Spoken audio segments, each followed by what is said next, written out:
pick up sidebar conversations. So it will know, and it will zoom on, so it'll split the screen and be like, oh, Marlene was bad. So she was talking to somebody else, so yeah.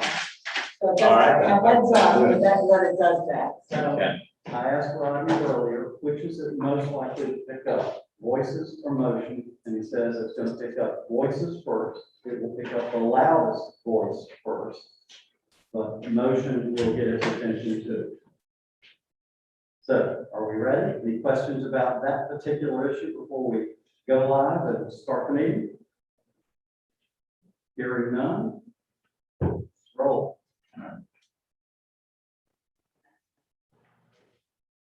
All right, if you're ready, welcome to the Greensboro Citizens Redistricting Committee meeting. My name is Matt McFarland. I'm an attorney with Parker Sutton, and my wife says that if somebody is going to stand in front of you and try and tell you something about your topic, I'll tell you a little bit of my background so that you'll believe I know part of what I'm doing. I've had a 43-year career in municipal law in North Carolina, including a stint for 13 years as city attorney in Greenville, North Carolina, and then 17 years as city attorney in Charlotte, North Carolina. And I've been with Parker for 10 years, representing almost exclusively North Carolina and national local governments. I do a little bit of a sports practice, but most of my work is local government. And I've been doing redistricting work and redistricting work since 1985. And I've been through 3 census redistrictings. And I'm also doing this work for another major North Carolina city, so I am neck deep in redistricting this month.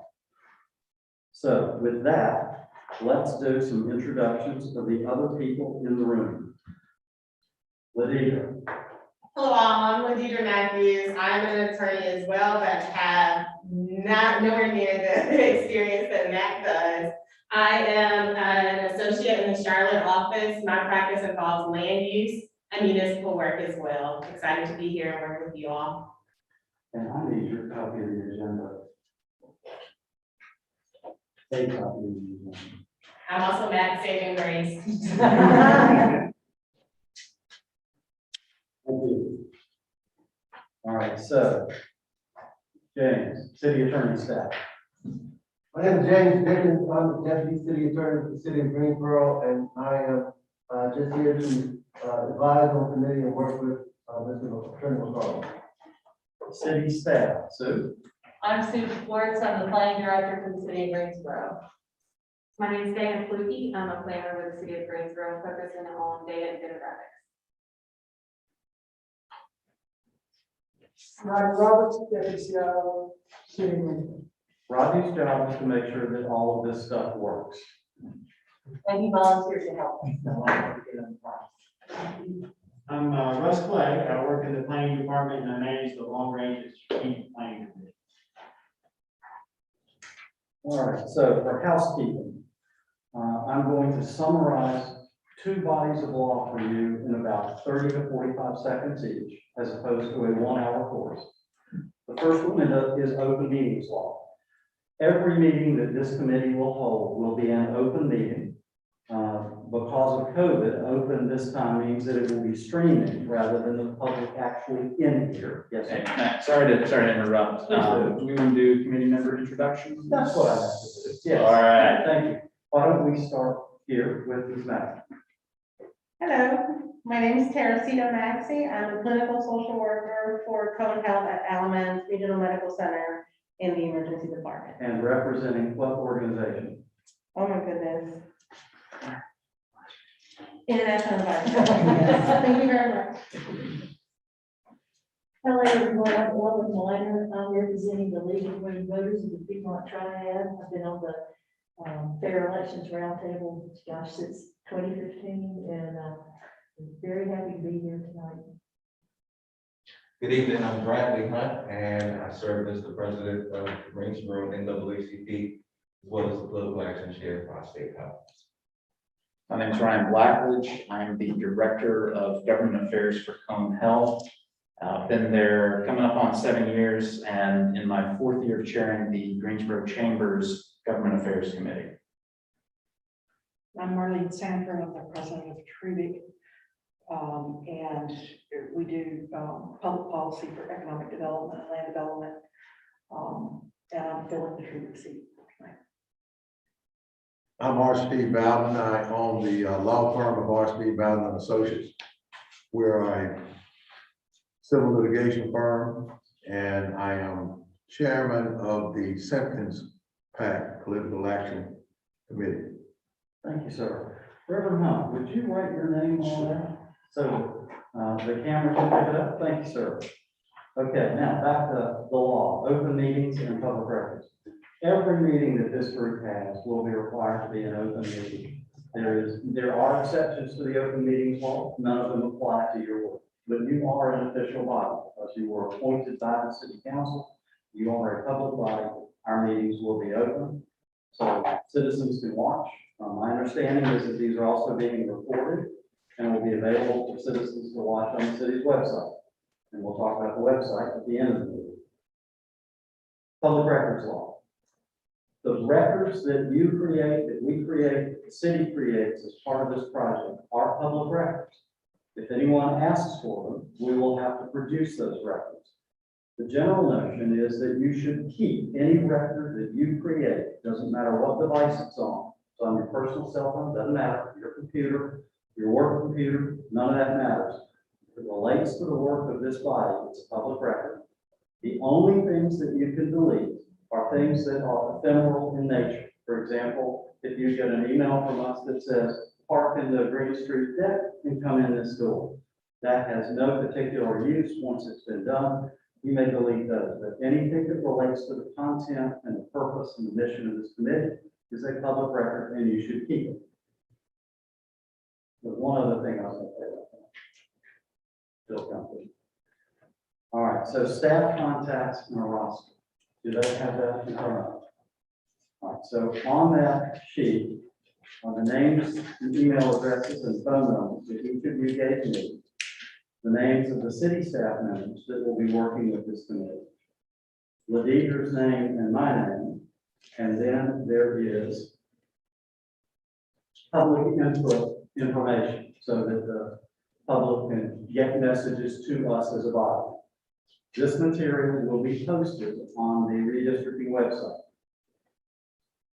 So if you get comments specifically from other people or other organizations, that's part of this public record, and I need you to save that and pass it on to, at a minimum, Ladidre or me. And if you think it's necessary to also pass it on to the city, for example, if it has to do with data issues and maps, probably pass it to Russ or to David.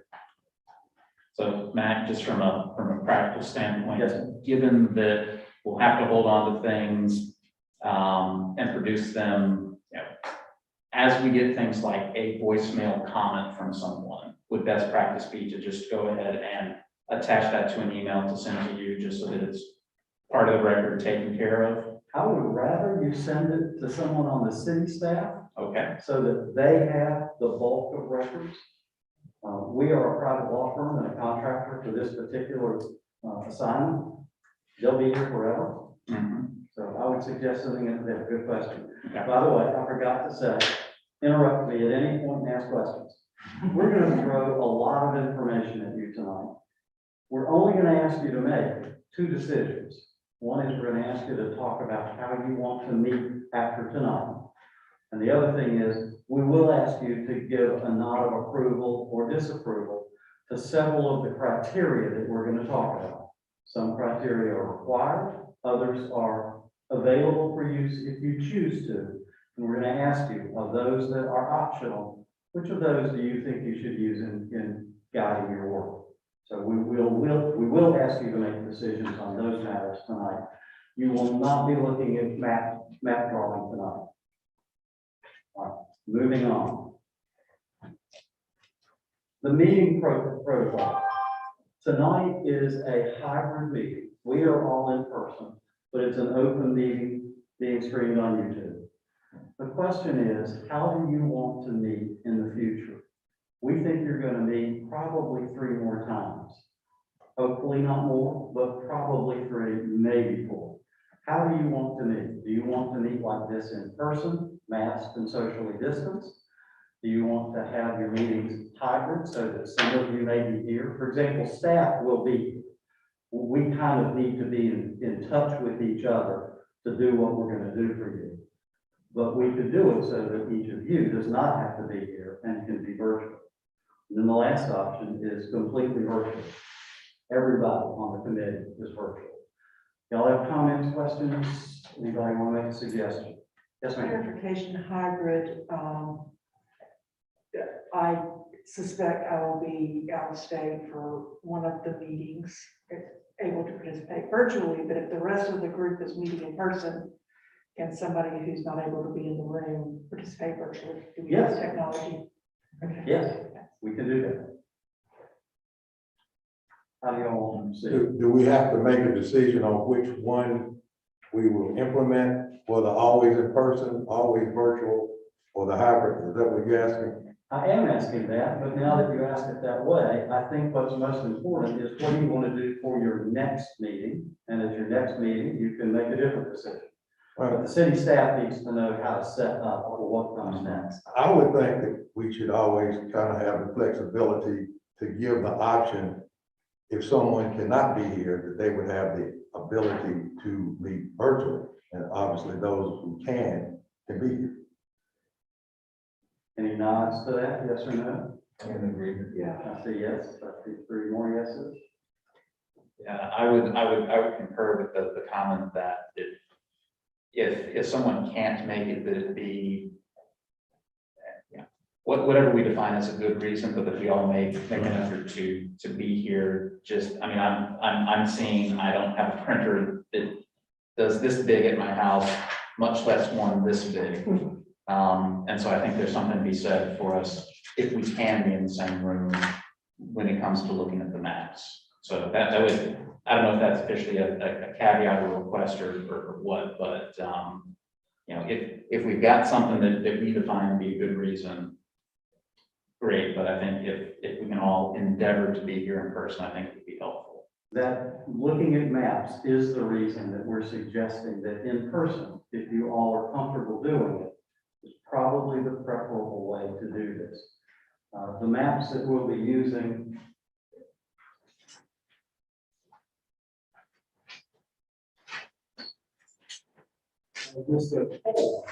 are likely to be this size or larger, so that you can get a sense of scale and look at detail.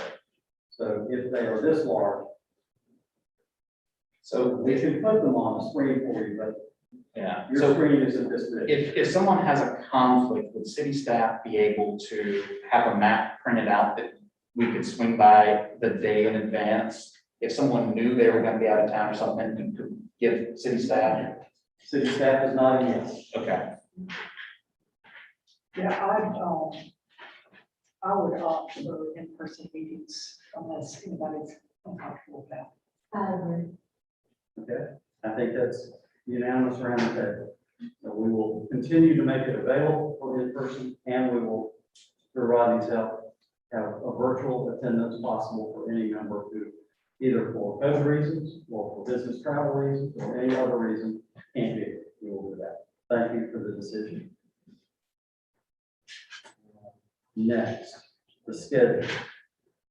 We have 63 days to complete this task. The deadlines are set in state law. Normally, we would already be running up to the election for municipal government. But because the census data has been so late coming out, normally it comes out in March. This year, they were telling us it's like October, then September, then they gave us some in August. They're probably going to give us some correction data tomorrow. So there is data coming out, but until all of that's available to us, we can't really do anything definitive. We can't be done with it. So the normal schedule would have had filing periods back in July. Well, we didn't have anything in July, nothing. So everything got pushed forward, but it also got compressed and compacted. So to make this schedule work, we've got 63 days to get you folks up to speed on redistricting and to start looking at maps, to get your criteria selected, or start looking at maps, to have a public listening session, and then to take it to council with, I hope, a recommendation. But it will also be up to this committee to decide whether you take one map to council as a recommendation, or you take them a couple of options with a recommendation, you simply take them a couple of options.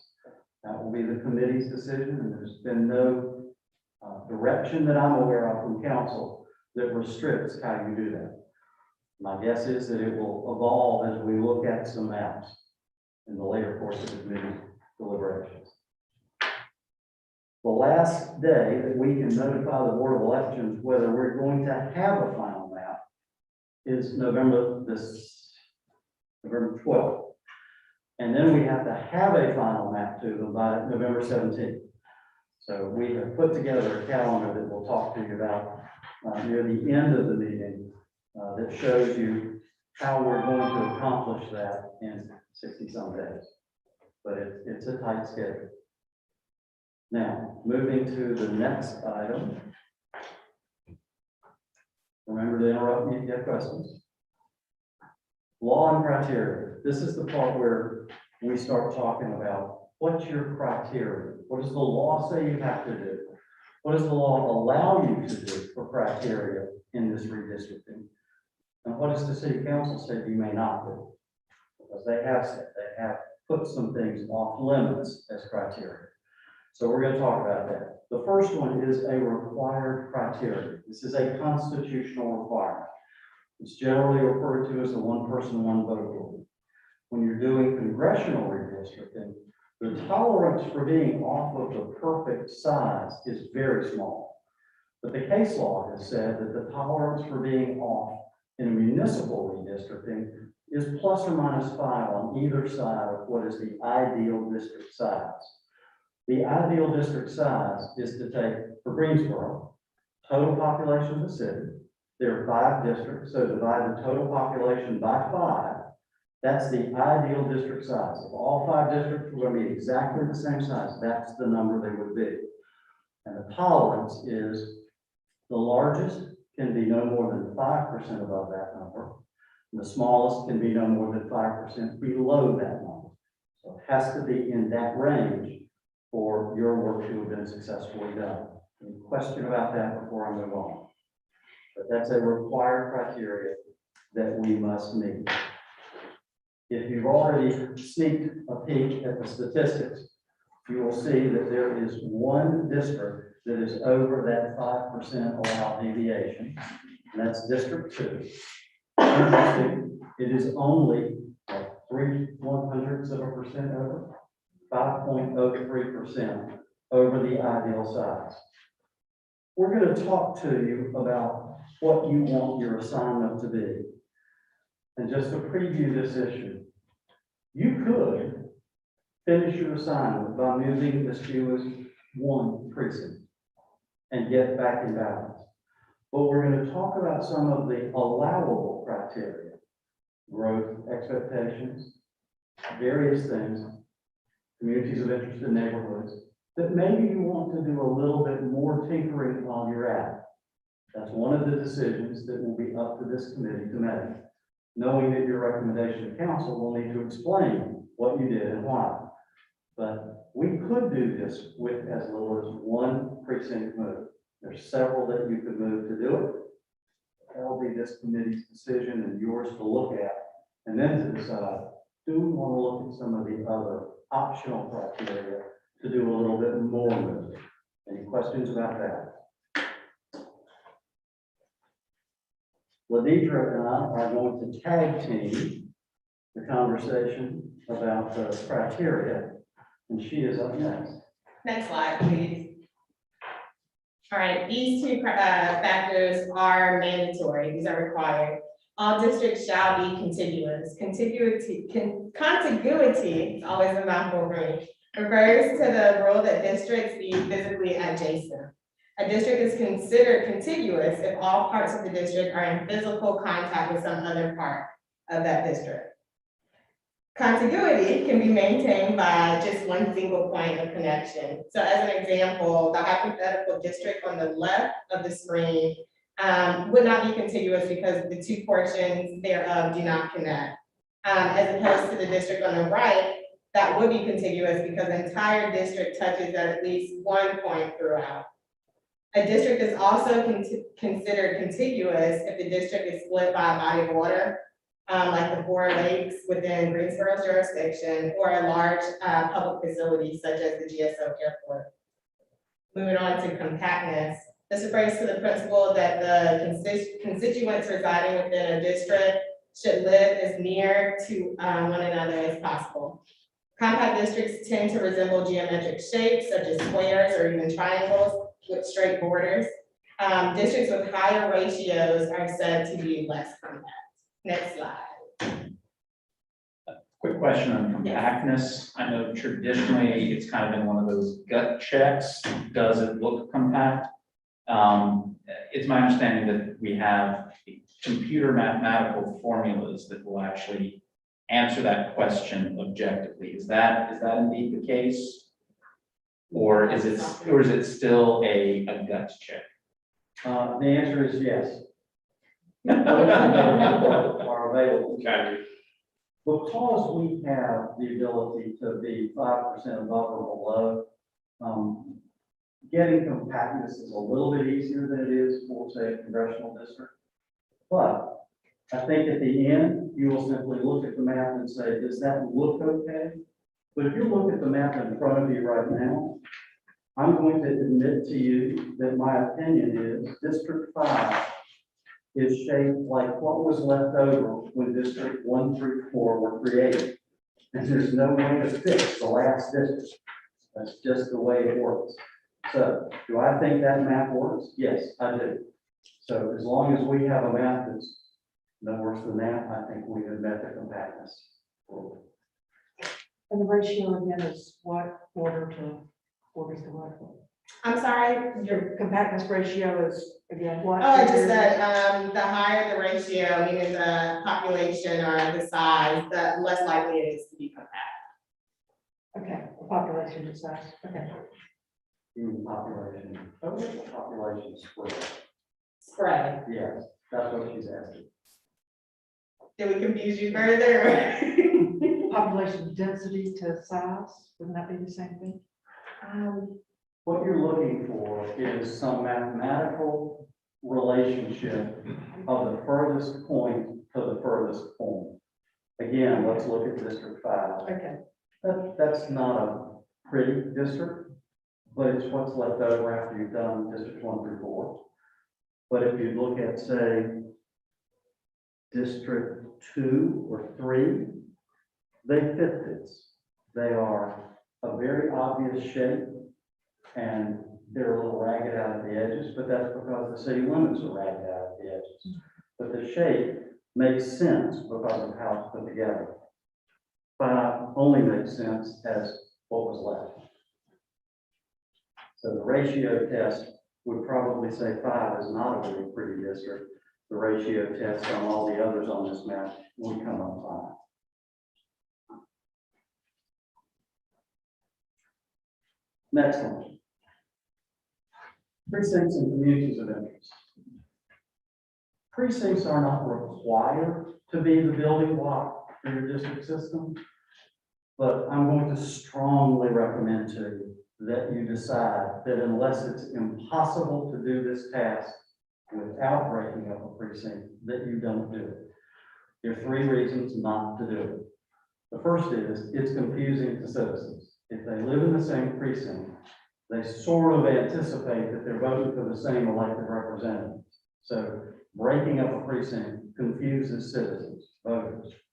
Second, it confuses candidates and elected officials. If somebody in that precinct holds a community meeting and you split the precinct, 2 elected officials are trying to figure out who's supposed to go to that community meeting. It just doesn't match as well. And the third is that the Board of Elections will hate you because they will have to go through and manually geocode the addresses along the break line to get people in the right council district, even though they are in the same precinct. So we strongly recommend to you that you agree that precincts will be the basic building block of the district system. And I'd ask you to discuss that with me and yourselves and tell me whether or not that's something that you would be willing to sign on to as a strongly recommended criteria to be broken only if it's impossible to do your task without doing it. Comments, questions? So really, you're saying that whole precinct should be our building block? Yes. Okay. Yes. Are there any other options? I mean, besides breaking precincts, is there another? No, those are, it's either all of it or part of it. Okay. Now, let me be honest with you too. There are some precincts out on the edge where the city limit line splits the precinct. But the Board of Elections has probably already taken care of that with geocoding when the city passed the annexation. So those are done. But if you now split a precinct for a council district, they've got to do some new work. That help? All right. The next one is also strongly recommended, and this is called communities of interest. In congressional redistricting, a community of interest might be a city or a county. In fact, in North Carolina, the presumption is that counties are the basic building block for district representation drawn. In this case, it's precincts. But precincts are also related to neighborhoods. So if there's a large neighborhood and there are two precincts that cover it and they're side by side, one of the things that you would like to do, if possible, is keep the two sides of that neighborhood together in a district.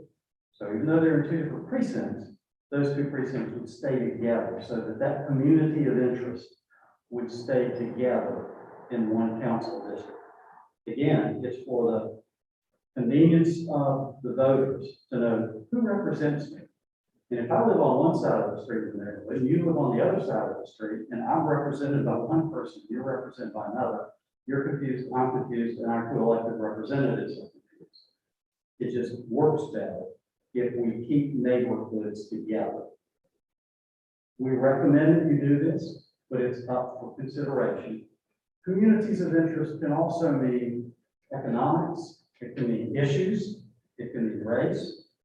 So any of those communities of interest ought to be kept together if possible. Questions, comments? Are you saying that we can't start from scratch? Because I was thinking in my perfect, that ideally, if we had a map of the neighborhoods, all the neighborhoods of Greensboro, and I know the Greensboro Neighborhood Congress is represented, I think, in this group. She will be late. Okay. Ms. Blackstock will be late. Because I wonder, could we get like the neighborhoods of our city, and then with the software, like overlay it with our current districts, and then just see how do they match up? I would be interested to see that. All right, I've never given it much thought before being asked to be on this committee. So then do the overlay and just see, do we need to tweak or? all right, let's give you two answers. First, and the planning So- stuff. I said, that is so fast. Well, I mean, and I've spent most of my career doing neighborhood planning and redevelopment work, so your neighborhoods are my heart. But Greensboro did not develop or regulate by neighborhood. We have some neighborhoods that we understand are older areas like Fisher Park and Sunset Hills, but over time, there are no official delineations and boundaries unless they are a local historic district. They kind of flow into each other. Our friends in Charlotte, back in the 1960s, they had specific delineated neighborhoods that with hard boundaries over the years. Greensboro has not done that. So, for example, I will tell you when we do neighborhood planning and we'll say, this is the Smith neighborhood, whatever. And we'll ask folks to tell us what the boundaries are. A minor war will break out because people have different opinions about what that boundary is. So the challenge of looking at it by boundary, by neighborhoods, is because we don't have a neighborhood system. We don't have a legal definition of a neighborhood in our ordinance. So it becomes a little more problematic for that, to approach it that way. Well, when I looked on the, I went on the website for the, the Neighborhood Congress, and they list 53 neighborhood associations, and they have bylaws, because they won't just take any neighborhood. They say they have bylaws saying we won't accept your neighborhood unless your map, matches, and they say there's something I have not heard of, what did it say? A neighborhood information center. What did it say? Okay, it said, so I'm just asking, because again, I'm just learning. It said like this neighborhood Congress, we won't accept you unless, the way we recognize a neighborhood, it says number one, the recommendation of the Greensboro Neighborhood Information Center, which has historically maintained a list of neighborhoods in the city. I Googled that, I couldn't find about the Neighborhood Information Center. And then it said, or neighborhood boundaries maintained by the planning department on its website, or boundaries by the Department of Housing and Community Development, or boundaries used by HUD, or the approach of other city departments. So I'm just sitting here as a John Q. public thinking, are these maps out here? And if they are, so I'm just thinking, can you just out of your computer pull up a map because somebody's using some standard and then just overlay it with the districts we have now and just see?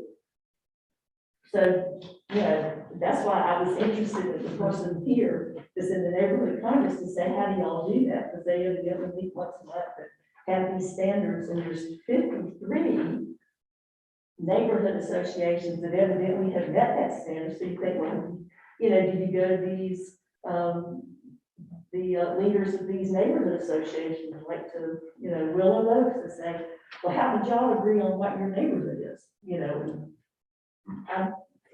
I live on Willow Oak, so let me know if there is a neighborhood association, because I haven't heard about it. Yeah, some of them are, pretty, thoroughly defined and clearly defined, especially for instance, if they are more modern neighborhoods that have homeowners associations and were developed of a piece.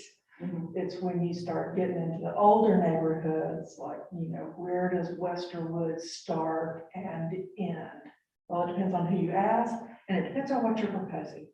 But even Fisher Park, you got the historic district lines, but there's a Fisher Park that is outside the historic district. So that's what Sue's talking about, is it becomes, in anything built before about 1998 or so, it becomes an art, far more art than science, and reasonable people can most definitely disagree. But it doesn't keep us from, taking an old college stab at it, just as long as we don't get real strict about what we see. Let me Well, I realize propose we a got resolution. 63 days, but How about this? Instead of asking the planning department to do that, let's ask the Neighborhood Congress for a copy of their membership map and the neighborhoods that they've identified, and use that as a general guide, but not necessarily load it into the database for the city, but let's use it as a subjective guide when we're looking at different areas to see what look like the neighborhoods. I didn't see a map on the website because I looked, but then I saw a friend in the league, of course, Fair Elections Roundtable, the city of Hickory. Hickory's got their engineering department has, evidently Hickory's got 11 neighborhood associations called recognized neighborhood associations, and the colors here. So I just thought, well, Hickory's got one, You're in a small town. Hickory started a program about 20-some years ago where if you agreed to be a defined neighborhood, there was sort of a bundle of extra services that you got. And that's how those 11, and but they were recognized, that's how they're recognized and how they were adopted by code. So it's the great planning answer, it depends. It's not as cleanly defined a unit as perhaps a precinct or other things are. Well, that's interesting to know, because when you're just sitting here looking at this, you're going, well, Hickory's done it, you're reasonable, we got it.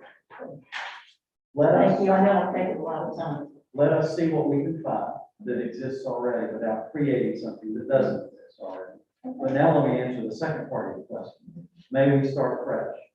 Remember the part where I said we had 60-some days to get this task done? Yeah. Okay, let's see if we, at the end of figuring out what we can do without starting over, let's see if we have time, and if there's inclination on the committee to do that look, then I would be happy to help you do that. But until I'm positive that we're going to land this plane on time, I would not recommend starting something as dramatic as starting over. I've done this work a long time. It takes a while to start fresh. And, you know, we're starting fresh too, so thanks for the. If we had more time, if this were a normal redistricting year, the answer is yes. You could do that. You could take a look. So it's gonna depend on, you're saying really, if our city planners could pull rabbits out of their hats and go, hey, we can do this. That's. Well, I'm not hearing them volunteer. Crickets. No, you're fresh out of bunnies. I'm not hearing them volunteer to create something that doesn't already exist, but we'll look out there and see what might exist. Okay. All right, now, back to communities of interest. All right, so precincts. I need to get y'all to give me some indication of whether we may use precincts only. Use precincts and break that rule only if we have to make the system work. So everybody good with that? Works for me. That sounds good. Precincts are a basic building block. All right, now let's talk about a refinement on this communities of interest issue. There are two sins that you can commit when looking at communities of interest. It's called cracking and packing. Cracking is where you take a community of interest and split it so that it has little to no influence in either of the two districts that it's in. Packing is where you take several communities of interest and pack them into one district so they have no influence in any others.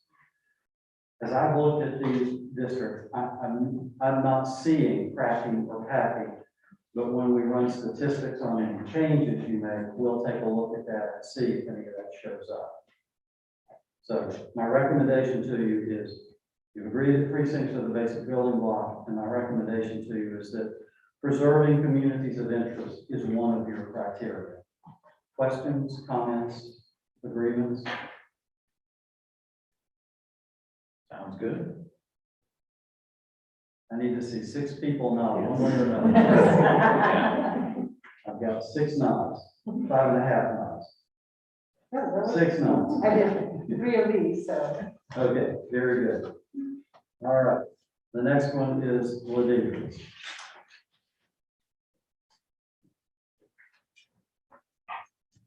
So these two factors are permissible but not required.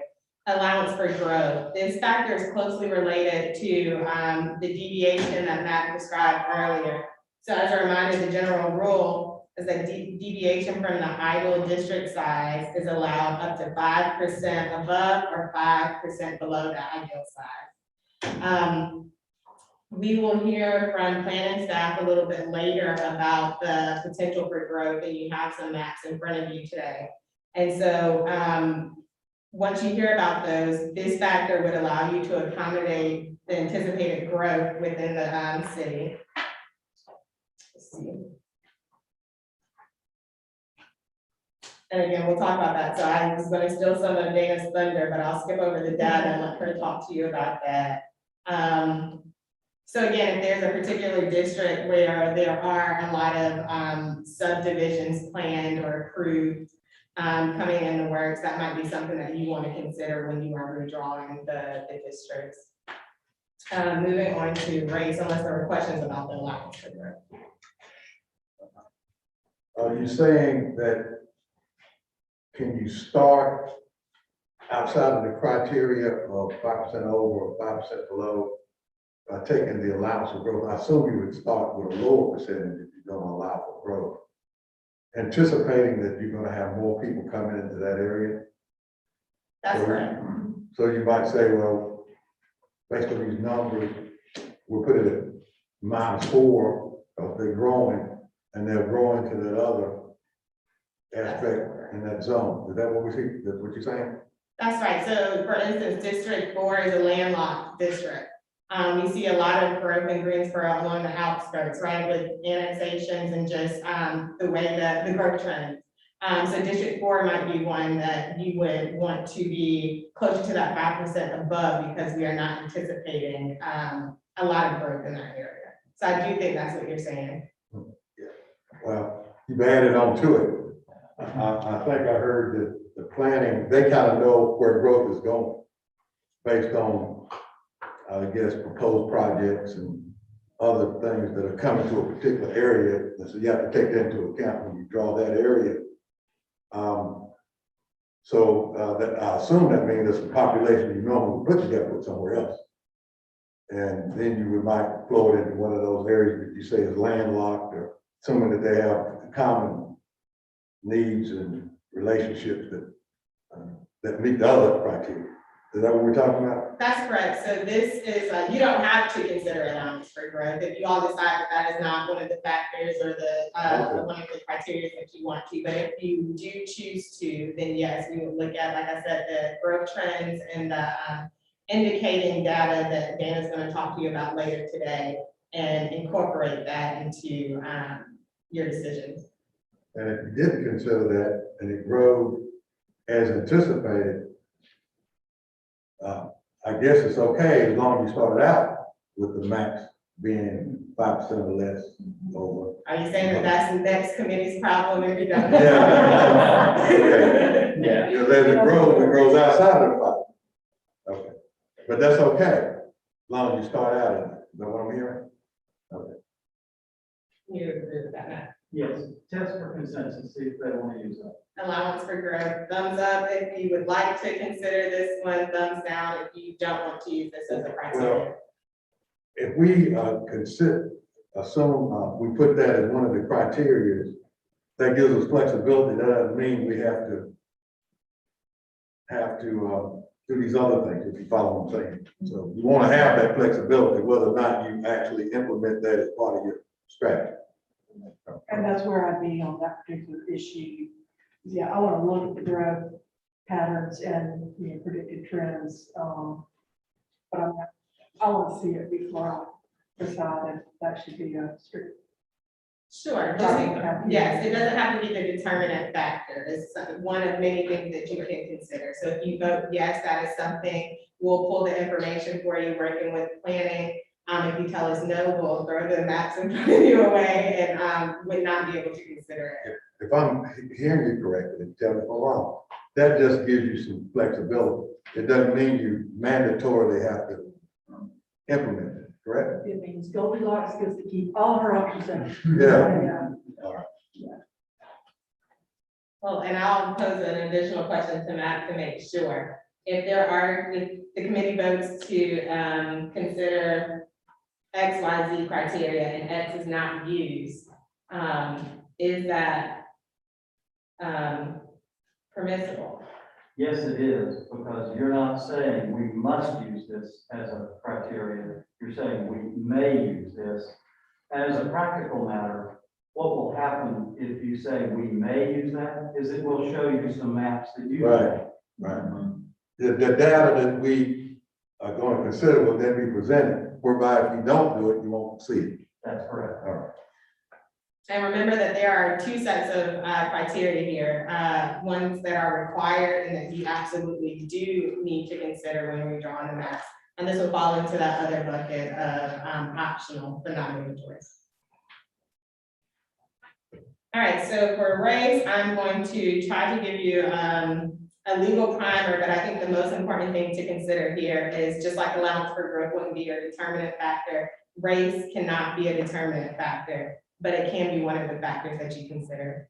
So Section 2 of the Voting Rights Act provides that no voting qualification or prerequisite to voting or standard practice or procedure shall be imposed or applied in a manner which results in a denial or abridgment of the right of any citizen to vote on account of race or color. So while Section 2 does not establish a right to have members of a protected class elected in numbers equal to their proportion of the population, a violation does occur when based on the totality of the circumstances, the election process is not equally open to participation by the members of that protected class. And that the members of the protected class have less opportunity than other members to participate in the political process. That was a mouthful. But basically, it is saying, when we look at our maps, if there is, if they disproportionately disfavor a protected class such as race, then that is something that violates Section 2 of the Voting Rights Act. I see some nods, so I believe that you are following. So again, race is a permissible factor. I think there's pitfalls to use it too much or not use it at all. So I will say that about race and let you ask any questions if you have any. Laditra, we apparently are having an issue. The PowerPoint went off behind you, so you've been talking, you haven't had your slides. And Rodney needs about 2, 3 minutes to get it back up. So do you want to keep going or do you want to pause? Sure, so if there are any questions, that is not going to be impacted by the slides, so we can take questions or have a conversation about race and then see if the PowerPoint is not up. And if not, me and Matt we're talk pieces, so we can keep the party going until we get it up. Right, so in terms of the legal standard, like race is permissible, and if we get that data, then we definitely have certain legal requirements that are triggered to make sure that we don't violate the Voting Rights Act. Is it the case that if we don't have the data and we were never able to consider it, that we don't also have to keep that in mind, or how's it work? No, I think that there is a risk either way. So if you don't get racial demographics, then how would you know whether you are cracking or packing in this way, right? So you run a risk if you decide not to look at that information. On the other hand, if you use that information and your district lines are drawn solely on the factor of race, then that is likewise a potential violation. Okay. I hear, we will get that data, correct? You're gonna tell me today. Yeah, so. Thumbs up if you would like. When we say Okay, thumbs up, I hear you, I was just, what I was hearing. But I anticipated that we would have that data as part of our deliberation. I think we should have it. All right, so it seems like Matt said, we need 6 people saying yes or no. It looks like everyone is saying yes. So allowance for growth and race will be considerations, and you will receive data pertaining to those 2 factors. But let me ask the question that y'all haven't asked, that you need the answer to. Laditra, does that mean that they can consider protecting District 1 and 2 on the grounds of race? Sure, so if you look at the racial data and it looks like 2 majority minority districts are appropriate for Greensboro. And those are your historically majority minority districts, and you would like to protect those. I do think that falls within protection. You can make things worse, which may violate Section 2 of the Voters' Rights Act. So therefore, I do think that you can consider that in protection of legal issues. That makes sense. I have a question. Yes. So in the growth areas, the potential growth areas, do we have any idea how those districts will pan out when we talk about race and ethnicity growth in those areas? I'm gonna look to our planning friends about that. So could you repeat the question? And So for the growth areas, for the growth district areas that are, 5, 3, and 2, do we have any idea what the potential growth rate is based on race and ethnicity? I don't think race exists. I think we just know potential growth. We don't know who may possibly live there. Okay. And I think that's where the intersection of all the factors come into play. So communities of interest, again, while that is a factor separate and apart from race, you may have a portion of Greensboro that is historically a Black community or historically Latinx community. And if it is your will not to break up that community of interest, then that is something that you can consider. And, you know, gut feelings or whether it comes from planning, we'll have some kind of historical data that may indicate racial demographic or racial makeup of that area. But I don't think that there is any like magic numbers that we can plug into the software to show you that these multi-family complexes will for sure be 70% Black. Well, I just meant in general, not specific, you know, meaning not specifically every single possible new subdivision, how it's gonna play out. I just wondered because, I mean, if we can look at the potential growth for housing development by the history that we have in the city and the way the city is growing now, I wonder if there is a way to also estimate what the city is gonna look like racially and ethnically. And I think one way we can do that is to look at the 2010 census data and the 2020 census data and look at where the growth has been and the racial demographics involved in that data that may give an indication of where the city is headed. Because I think it would be a good idea to have some form of a thought process in thinking about the way the city is growing, if we're going to look at possibly changing things around a little bit. I think that makes sense. And I'd like to see those race and ethnicity demographics, both, you know, just numbers growth, the percentage growth within each of the categories. So there's one race growing exponentially faster than the rest, but also geographically have, you know, been distributed as we would expect, or are there some process there? And Dana, I don't know exactly how that information will come packaged. I think Dana will, I keep tossing it to Dana. She'll come up and talk about the data that's available and the data that we expect. And I see her taking notes, so I think she can talk to you about the feasibility of the particular request that we've heard today. I'm gonna do a preemptive strike. The one thing, so you've heard that the census data is out, right? And, oh, it came out, but it doesn't come in the pretty bows that we would like. So, for example, in getting this data, census boundaries don't always match up with precinct boundaries. So there had to be quite a bit of math, and it's not a simple adding and subtracting. And then when we looked at it, we had other people check our work to make sure we weren't any biases we may have had. So the same thing, we've had the gross numbers, the numbers by census tract? By census block. So we've had that. To do them, we got some level of precinct data. What's coming out tomorrow is race data by precincts, but again, the precincts are, it still has to be unpacked, and it's not in the pretty, it's not as simple like you just download it and there's the perfect graph that you need. You have to play with the data a little bit. So I didn't hear her gasp too much, but I was just knowing how much work she has ahead of her just from the first piece. But it's understandable. The questions are we being equitable? Are we laying this out appropriately? So we might not be able to answer the exact question, but we get the gist of the questions that you have. We'll do our best to answer your exact questions, but if we can't, we'll do our best to get as close as we can. Hey, are we ready?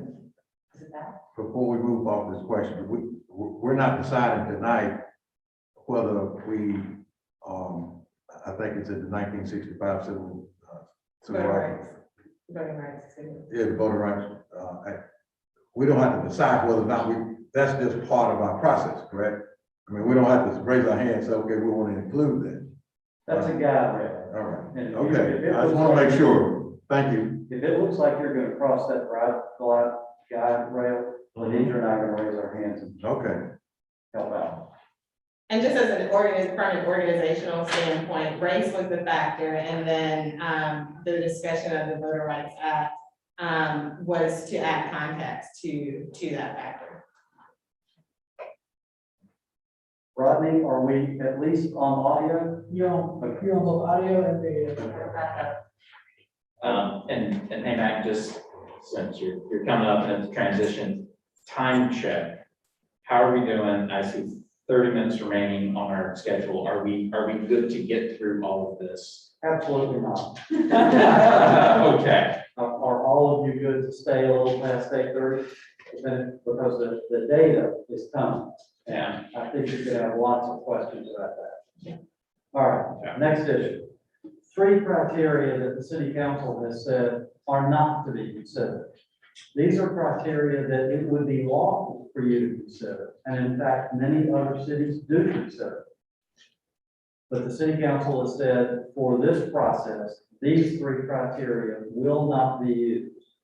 And those 3 are consideration of incumbent's residential address. That means that they are not saying that you have to protect an incumbent in your district. The opposite of protecting them is called double bunking them, where you move precincts such that 2 current incumbents are now in the same district. City council has said that is not to be one of your criteria. The second one that they said is not. That is not to happen. It's not to be one of your criteria. We're not supposed to be It trying could to happen. protect. They're saying you may do that with Okay. your proposal if you wish. So we will see no maps with little dots as to where That is folks correct. live. We are Okay. not going to put that up as one of the criteria. I'm working with another major urban North Carolina city. They have partisan elections, and they have clearly said, we want to know where the incumbents live, and we want to know party registration, party voter participation, all of that data. Greensboro has chosen not to use that data. And the second one that they don't want you to use is party registration. You are to look at this by population, you can look at by race, look at historical shape of districts, but they have said not party registration. And the last one that they said they don't want you to use is voter behavior. That translates to how does this precinct actually vote? How many people are registered there by party? How many people vote there by party? How many people actually vote? And when you get down to the real rubber meets the road, the translation of this is an incumbent telling you which precincts they like and which precincts they don't like, meaning which precincts vote for them and which precincts don't vote for them. You are not to use that criteria either. You are to use communities of interest, communities race, communities, all the other criteria we talked about, but not these 3. So we will not be giving you data on these 3. Any questions? Yes, because somebody's gonna ask all of us. Could we, as a committee, ask to see that data, but then just not make decisions based on it?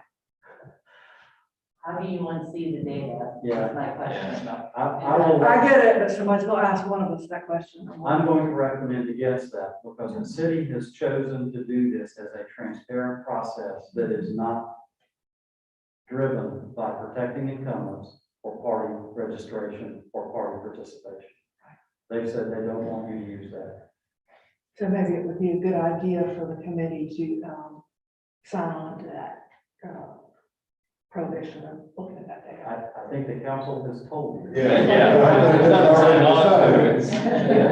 Your bosses have Well, told. let me ask you this way. We mess it up, it's gonna look real Can I bad. get kicked out the committee if I ask for any of that data? But you won't be on the second committee that has been run after the election because we would have missed the deadlines because it was an improper process, yeah. Mhm. All right, I'm going to give you one more practical piece of information. I've been doing this work since 1985. It is not uncommon for citizens in the community to submit their own maps. And it's not uncommon for the 2 political parties to submit their proposed maps. When they do that, the staff, Ladidra and I will analyze those for you and give you statistics on them, and you may look at those too. But you're not going to get statistics on party registration and where the incumbents live, and voter participation data. So Mac, if maps like that are submitted, will we see the source of the map? If we know the source, yes. Okay, Sometimes they just show But if any of that data is, that prohibited data is in those maps, you'll scrub that out before you show it to us. My recommendation would be that we scrub it out. That is not criteria that council wants you to consider. Yes, please. Please All go. right. Very good. Is there any other criteria that has not been suggested, that the council has not weighed in on, that may be useful for us? That's a great question. Let Ladisha answer that for you. Next slide, please. So I'm gonna talk to you, I know the slide is misleading, lease change is not actually a criteria, but you heard Matt discuss it a little bit today.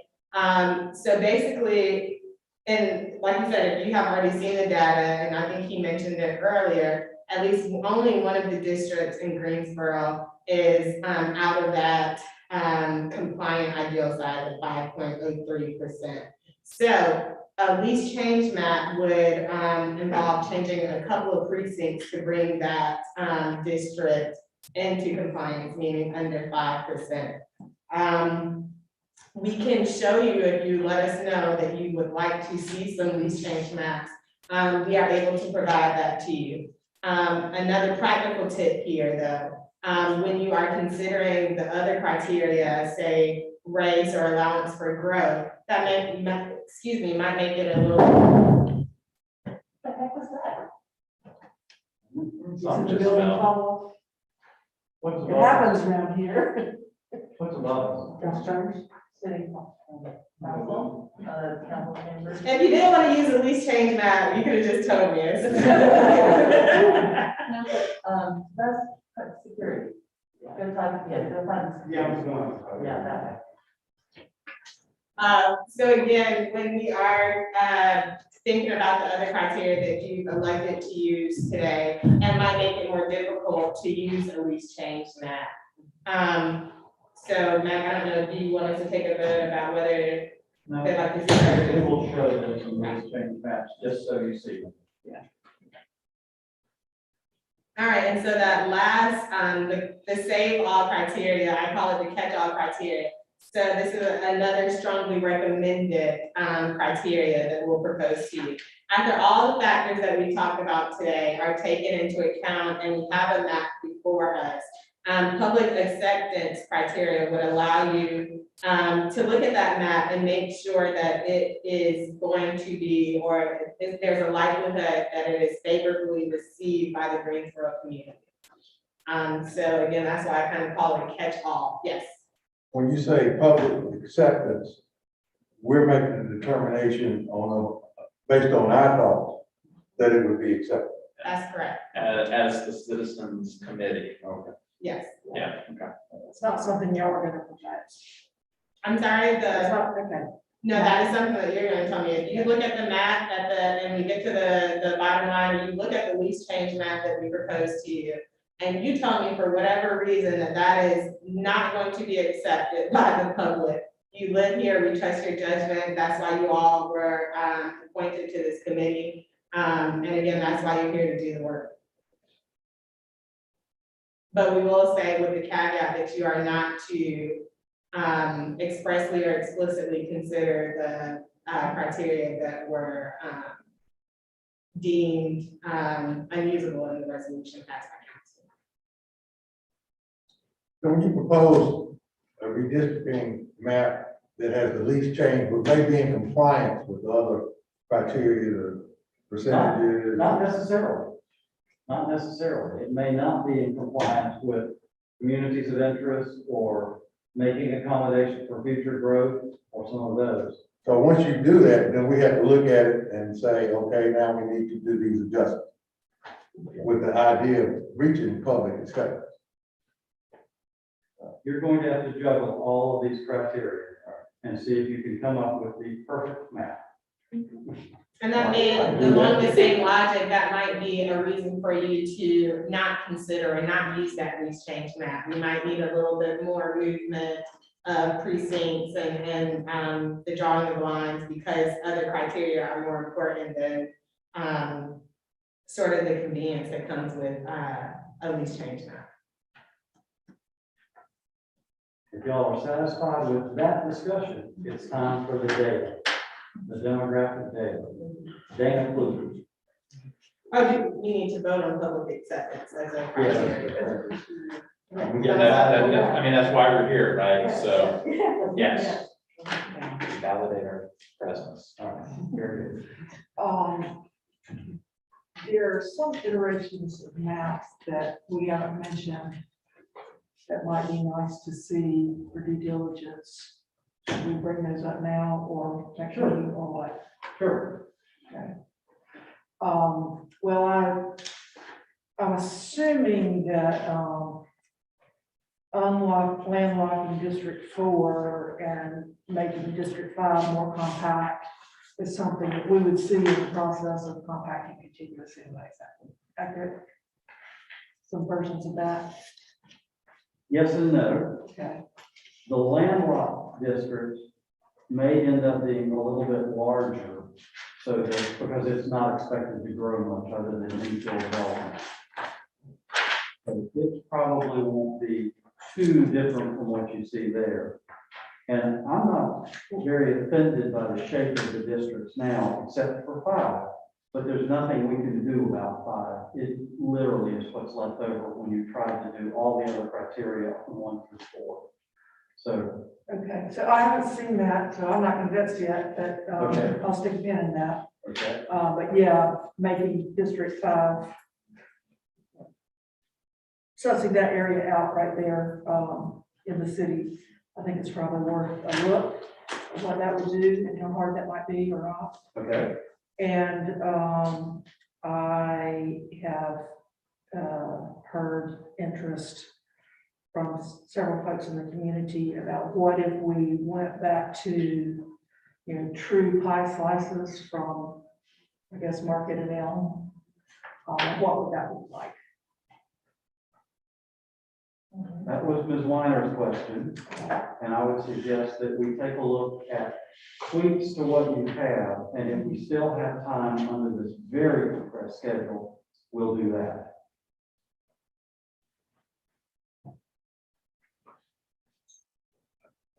I'm not giving in yet, but we will pass on it for now. All right, we have written it down, Yeah. and if we can figure out how to do that, we will take a shot.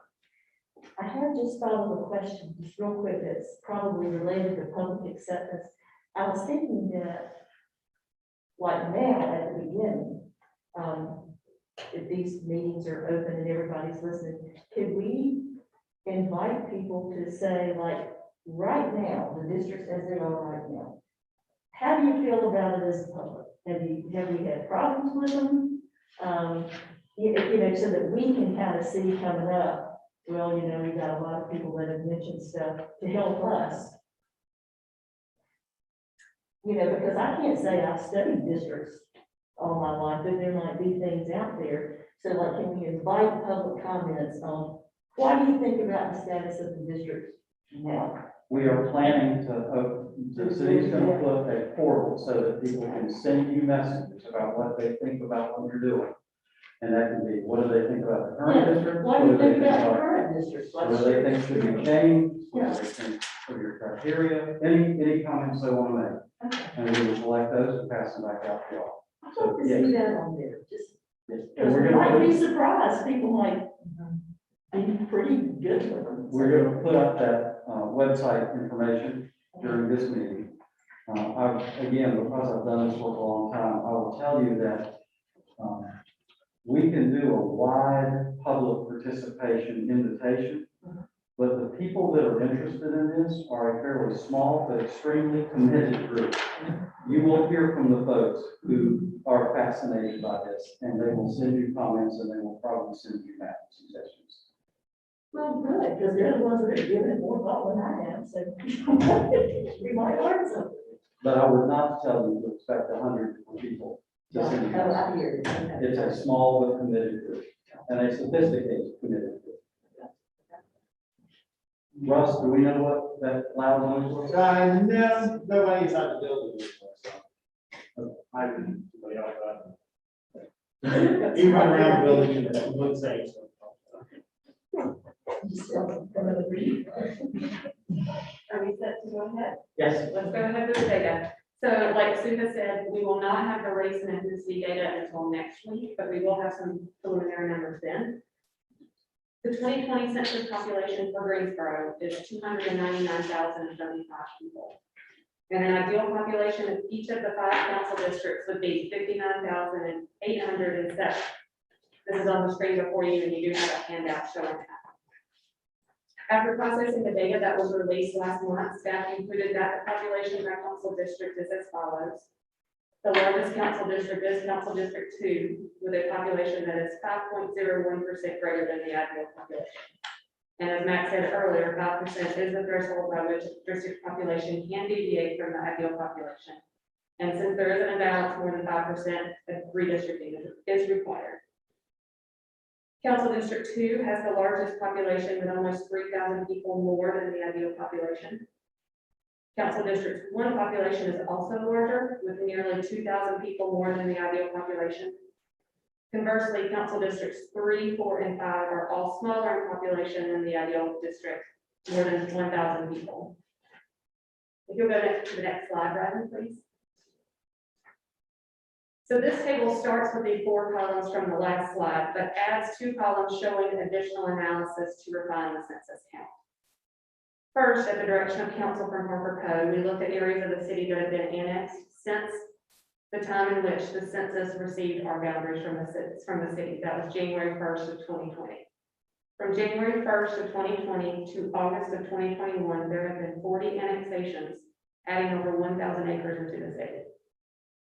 Staff has estimated the population in those areas by determining the number of residential units and then multiplying that number by the average population per household in Greensboro, which is 2.27.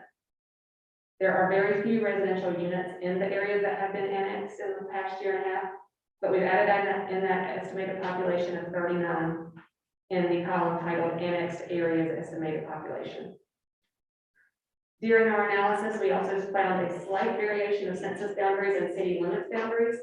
There is one census block that we believe should be included in the city boundaries that was not included in the 2020 census boundaries, and therefore the total population.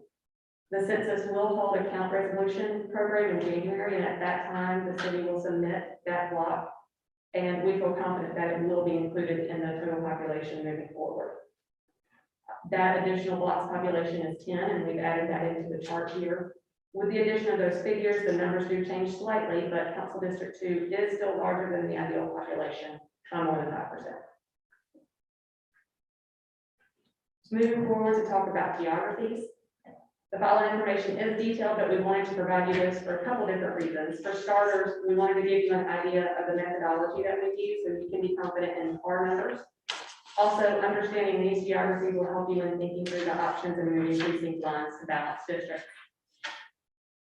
Analysis was completed based on census block and voting districts, also known as precincts, to determine the population of the council district. The map before you and on the screen here show the precinct name and also the population of that precinct. The map is shaded with the lightest green, almost white color representing the precincts with the smallest population, and the darkest color green representing the precincts with the largest population. And I want to show you here that precincts vary in size and also in the number of people that live there. So for instance, on the next screen, you will see that precinct G42B, which is located on the northwest corner of New Garden Road and Friendly Avenue, has the smallest population at just over 1,000 people. Precinct G45, the area around UNCG, is a similar land area, but 5 times as large in population. So that's a consideration to make when thinking about potential lines to move. On the next slide, this will sum up what Matt was talking about earlier, how the precincts and the city limits boundaries do not match up. And precinct SF4, which is located near Summerfield and highlighted in light blue in the middle of this map on the screen, you can see 3 different jurisdictions in 1 precinct. Greensboro city limits are hatched, Guilford County area is in green, and Summerfield's jurisdiction is in gray. So we have to calculate the area in the Greensboro city limits only, and we do that by using the smaller geography of census blocks. And on the next slide, you will see that the census blocks are highlighted in yellow. There are a total of 68 census blocks in this voting precinct, but only 24 of those census blocks are in the city of Greensboro, with 2 different sections that are circled in purple. The total population of the 24 census blocks that are in the city is 2,659, compared to the total population of the precinct, which you'll see is 5,003. So that's another item to consider when thinking about moving lines. The next slide will show some of the anticipated growth maps that we've been talking about a little bit. We wanted to give you an idea of the amount of growth that is anticipated to occur in the city by council district. The map on your screen and also at your table shows the amount and location of single-family subdivisions with lots that have been approved, but where the houses have not yet been built. These are lots where building permits could be pulled from market. Of the 2,798 vacant lots, 66% are located in Council District 2, which has the largest population according to current figures. Similarly, on the next slide with the multifamily projects, looking at the number of units that have been approved but not yet built, there are 4,280 multifamily units that have been approved but not yet built. Council District 5 has the most approved multifamily units at just over 2,000 units, making up 48.3% of the approved yet unbuilt multifamily units. So with that, I have a question. So when we're talking about multifamily units, we're talking about townhomes and mansions and things like that. townhomes and others.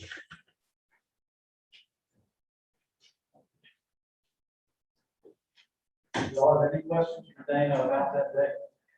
I kind of do so, just in a nutshell, what districts are you, I heard you say District 2's got some potential and they pulled all these real things, and then some are sure, it seems like you said 3 things for us to kind of look forward to. Sure. So for anticipated growth, Yeah, for single family subdivisions, okay. 66% is anticipated in Council District 2. And this is on your map that you'll be able to take home with you in the pie chart and then underneath it as well. For multifamily, Council District 5 has the most approved units that have not yet been built, over 2,000 units, 48.3%. Y'all have a good shorthand when we look at vacant lots. If y'all don't have any getting into here's the rate at which they've been going and being built. I mean, I think looking at the single family stuff in the Northeast, that development there, a lot of things seem to go in. I don't know if it's slowed or not. I guess what I'm asking is, do we go further down into the weeds to get that sort of information so that we can see sort of a current population, potential estimated population based on vacant lots multiplied by the 2 point, whatever it was. And then also an estimated likelihood of that based on some other information. So my question is, does that third column there, and then is digging that far down even worth the effort? So I think that would be hard. We could look at past development trends and we could give a trend line estimate, but I wouldn't go so far as to say it would be a projection of when this was likely to occur. Like in 2008 with the housing burst, there's a lot of factors to consider, more so than just the trend line. I thought that was the case, but just want to double check. So when we're looking at growth, can we, get yes, we can multiply by 2-ish in our heads, but can we get that included so we can sort of say like, here's a max of what it might become? Sure. Okay. So, yeah, and I should shed some light on that. It is not rocket science to count those units. Are the units that y'all have shown here, are they current subdivisions that are active, like the horizontal infrastructures in the ground? So what we are showing, it are all vacant lots. So it could be active subdivisions, it could be But they're subdivisions flat. or development. Yes, they are recorded lots. So there's not likely to be what we would have had in 2009, a whole lot of old paper lots that are never actually going to get developed. Right, these are recorded lots. Yeah, so these are basically real life. And I can get the absorption data, but I promise you, we have a huge inventory problem here in Greensboro, Guilford County, nationwide, frankly, planned, single-family and multifamily units for the foreseeable future. So expect these to be taken down. And so when you say problem, you mean shortage, Right. such that high likelihood that if they are platted, someone's gonna be coming in. Yeah. Okay. Okay. This explains something to me, please. So you got District 2, which is the one district that exceeds the 5% limit. District 2 also by the projected numbers, and tell me if I'm wrong, projects out the most potential new residents. Yes. Right. Based on Well, not from, yeah, based on that, although 5, I guess, with multifamily could be significant. So I guess based on our instructions, we have to make an adjustment or two to get below 5%. Now, when you're making that adjustment, do you have to take into account that those vacant lots anticipating growth? We don't. Perfect question. What you're asking is, how do we square two of the criteria? The constitutional requirement of one person, one vote, where we must use census data, not projections, and census data that we have. And then the criteria that says, well, if we know growth is going to occur, may we put that district a little bit lower? We must have the districts in balance as of the numbers we have from the census. Right. And we may look at which ones are anticipated to grow and try and make those under the ideal size.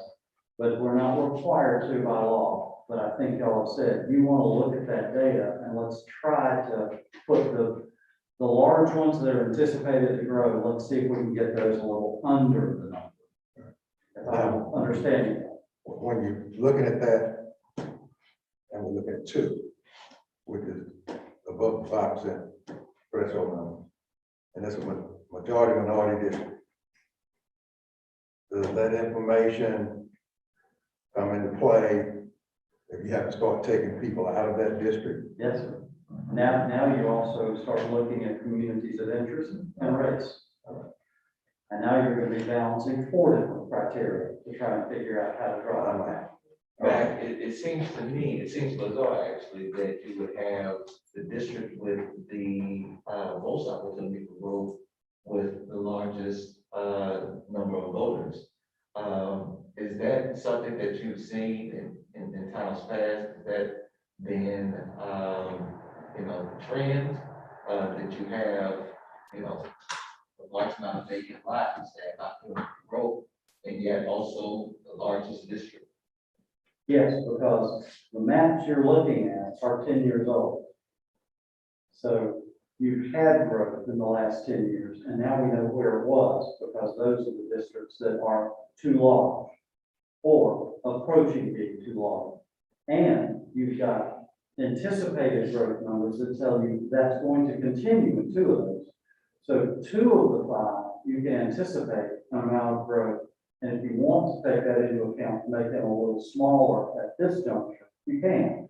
But there's one other district that is also the second largest district that doesn't appear to have a high growth potential. Am I correct?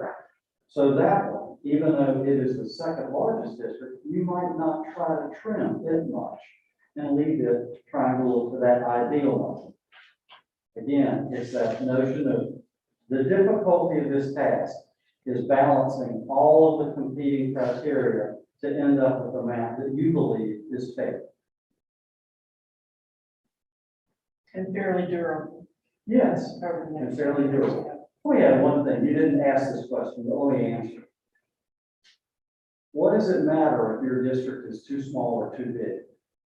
If your district is too big, it means that your vote is fractionally less valuable than the person whose vote comes from a district that is smaller. If it takes 100 people to elect a representative in District A, and it takes 200 people to elect a representative in District C, then the vote in District A is twice as valuable. So it's one of those few times when more is not better. Just to make it more complicated. Thank you. Yeah.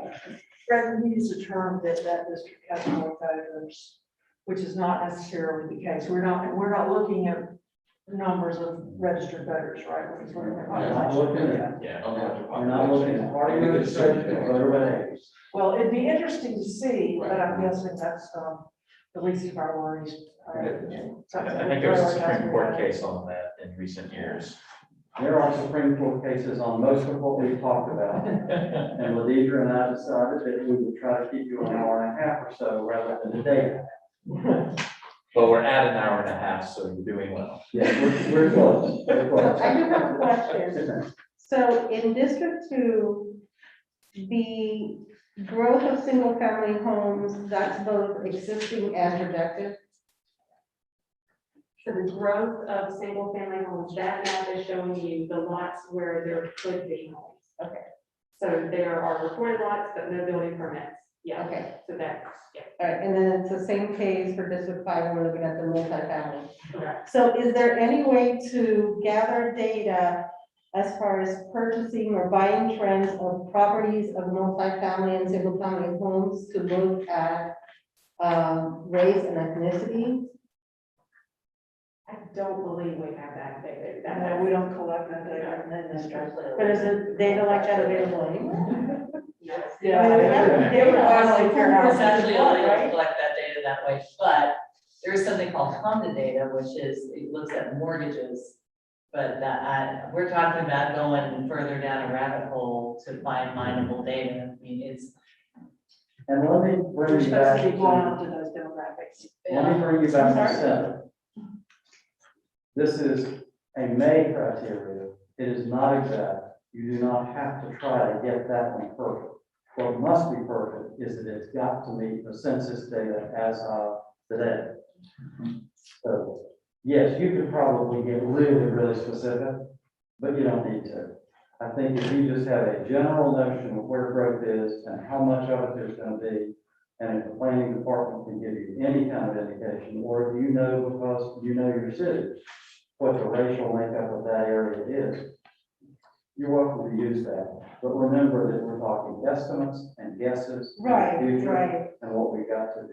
right. If I'm just Absolutely. saying, since we're considering communities of interest, I just wanted to make sure that we cover all those bases. And you may look at that data if we can find it. And we may be able to find some of it, and some of it may be just anecdotal because you know your city. And to complicate it further, development trends over the next 10 years are probably going to change more dramatically than they have in the past 30 or 40 years. Would you agree?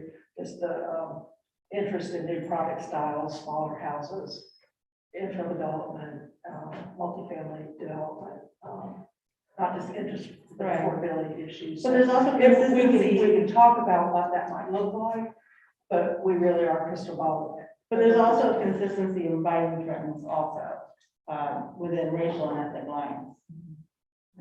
And that's just, I'm just saying, you know, maybe something I personally would like to consider more. It's illegal, Fair Housing Act. I'm sorry? It violates Fair Housing Act for us to collect that data.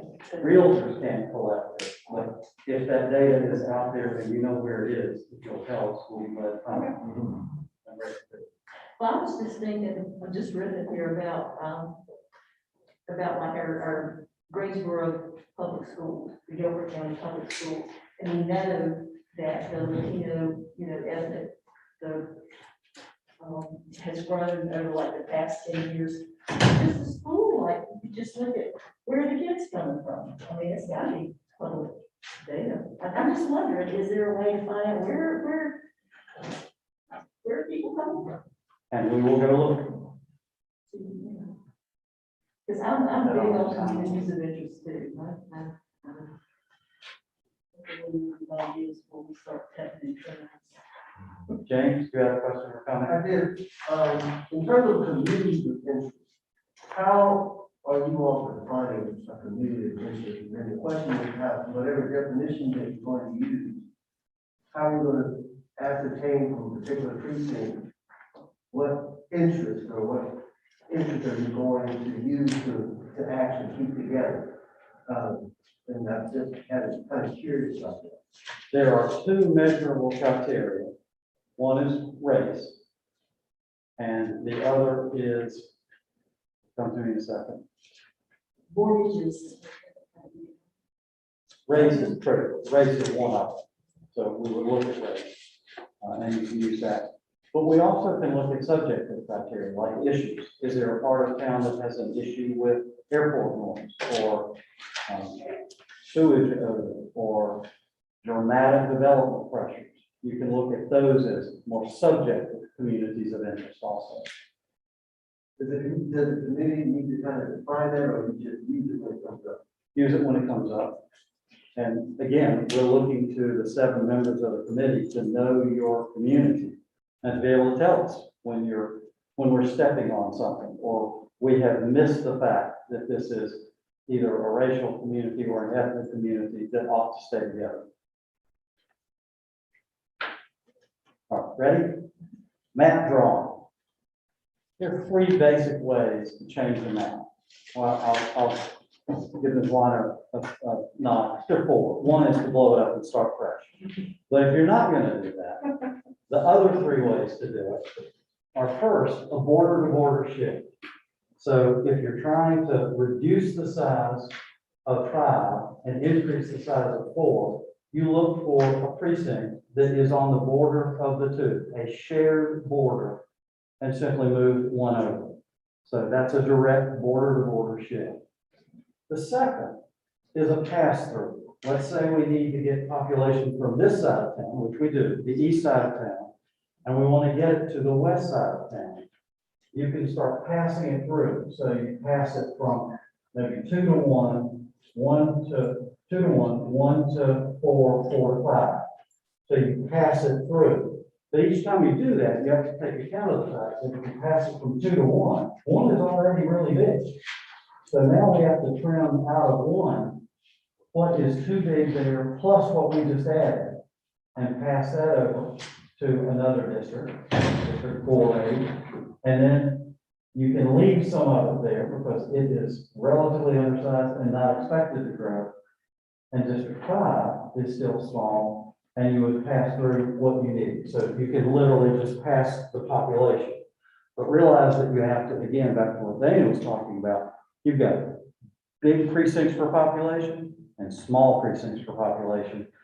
So you may end up moving 1 huge precinct for population and then have to move 3 or 4 smaller precincts in population to different places to pass that through. It's not a 1-for-1 precinct to precinct. It's population to population. And then the third way to do it is if you want to go around the outer edges, you can move things. That is sometimes easier because if you get into the middle, moving it from one to another, to another, to another, gets complicated because if assuming that the population was relatively well distributed before and the communities of interest had been protected, and you're passing population across 3 or 4 districts, you can sometimes make mistakes. But if you're doing it around the edges, you're likely doing it around growth areas, and they may be a little bit more homogeneous than the interior neighborhoods are. Just a thought. So those are the 4 ways that you can move population around to draw the maps. Questions? I was just making an observation that the shift around the edges or the outskirts of border to border clearly, to me, would be less disruptive than going through a process of making the shift where you gotta have more people affected, more people have to be totally in different precincts, more people just being shifted. Would it be fair to say that one of the objectives, as best you can, or criteria would be to be as least disruptive as possible to get these maps drawn that are publicly acceptable, that we can deal with, that is least disruptive to the general public? Keep it simple is a good principle to use. And public acceptability in this case also means how many folks have we disrupted? How many people have we moved around from one district to another? And if there is a map that accomplishes all the criteria and does it by moving 10 precincts, and there's another map that accomplishes the exact same criteria but moves 20, my guess is you're going to raise hands to say you like the 10 precinct map better than the 20 precinct map. Yes, keeping it simple has a citizen acceptability factor to it. Absolutely. But those would be the least changed versions that they'll give us to look at. The least, yeah, we will probably do a least change that also accomplishes every other goal. There are some least changes that literally just move one precinct. There are about 4 or 5 choices that you can do and simply move one precinct and be within the 5 and 5. But you will not have accounted for growth. You will not have paid attention to necessarily the communities of interest. So we will look at those. But one of the things that we will try to do based on the criteria y'all have agreed to is we'll try and draw that map that accomplishes all the criteria with the least amount of change. But that might be 10, 12 precincts. And I'm making that number up. I'm just guessing. We haven't tried to draw that map yet, waiting for you to meet and tell us the criteria you want us to use in drawing the maps. The last thing I will say to you is that the reason we tell you how we do this is so that if you want to play with this at home and make suggestions about what ought to be moved where, because you know your city, please do, and let us know what your thoughts are on what you think ought to be moved from where it is to where you think it ought to be. So tell us. But we will start trying to draw maps very soon. The last piece of data comes out tomorrow. It should be loaded into the computers by next week. And then planning staff, Ladidra and I are going to sit down, start trying to draw maps, meet your criteria, and bring you back some options to look at. So in terms of us playing with the maps, the public playing with the maps, are we at a point in terms of software level of sophistication where like you can start out with, here's a map of all the districts and click on the district or click on the precinct until it's the right district, and something on the side is going to be running up our totals and then our perhaps outer, and you're just looking. So is that a nod or a frustrated nod? I can't tell. Or all the movies now. We have it. We have the software. We have to learn how to use it. Oh, okay. What software are you using? I've heard Dave's Redistricting. I watched a 90-minute tutorial on Dave's Redistricting this weekend. And then there's District R. What are y'all using? We have the software package, which is on Esri, which is a major, I can't even remember what Esri stands for. Esri. Esri. They are the primary geographic information systems software company that we have. We run our mapping programs out of, we do our analytics out of. So I want to say that for this particular product was ranked very high. It would be lovely if it works like a game, but Dana would be very happy and would throw things at me when I'm on fire cubicle. It's a little more complicated than that.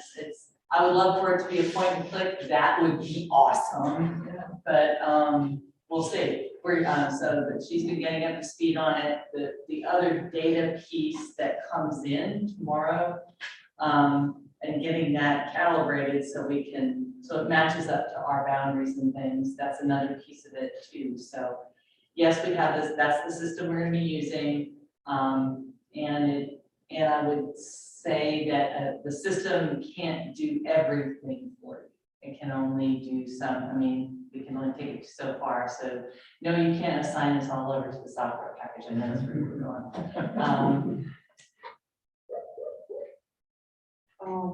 Before we leave maps, can we get an overlay and at least maps looking in a particular direction of where the limits of our expansion boundaries are?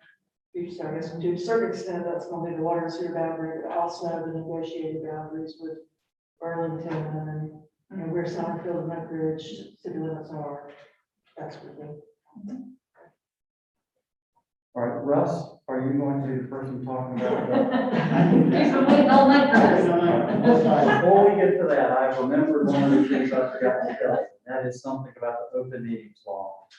Do not reply all to emails that we send you with ideas about what ought to happen.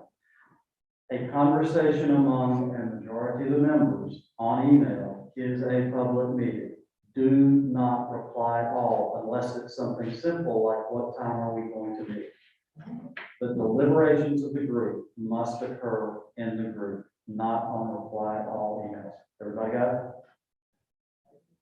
All right. Very nice. Yes. Russ. Okay, next. Thank you. Last one.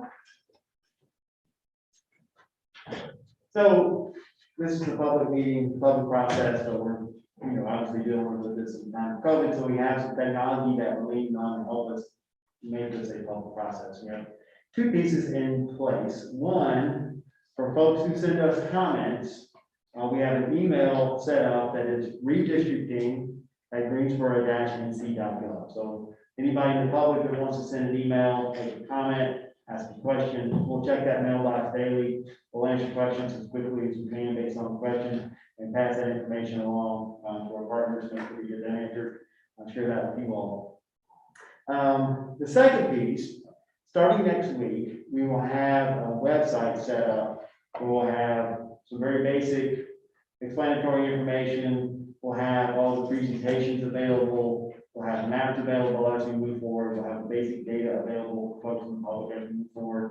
We'll have the recordings of these meetings, links to those so people can watch those if they like to.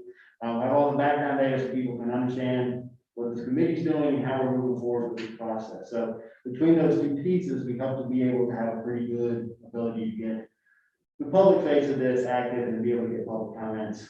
And have ways to communicate out with people. So we'll have the website live next week before the next meeting, probably the morning of that meeting, and we'll have the email addresses that are live now. If anybody in the public would like to send that to them, send a question or comment in. So, any questions about that? So it's okay, like with the lead, that we put on our website, with fair elections years. Oh, sure, yeah, you can let people know that email address. Again, the website's not live right now, but it will be next Thursday. That's a meeting day, so.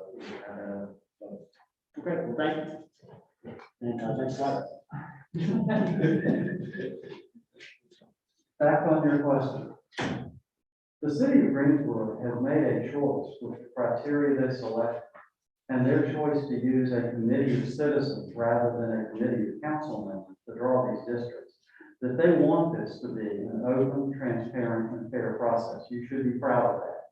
You're part of that, you should be proud of that, because they have put this out in a way that very few cities do. So, any publicity you can give it, I think will be appreciated. All right, next we're going to talk quickly about this schedule. So earlier, Matt told you about the legislative schedule, and we have taken that, paired it with city council's upcoming meetings to propose a committee meeting schedule. So again, November 17th is the deadline to have our proposed map to the state. So the 3 city council meetings prior to that November 17th date are October 19th, November 1st, and November 16th.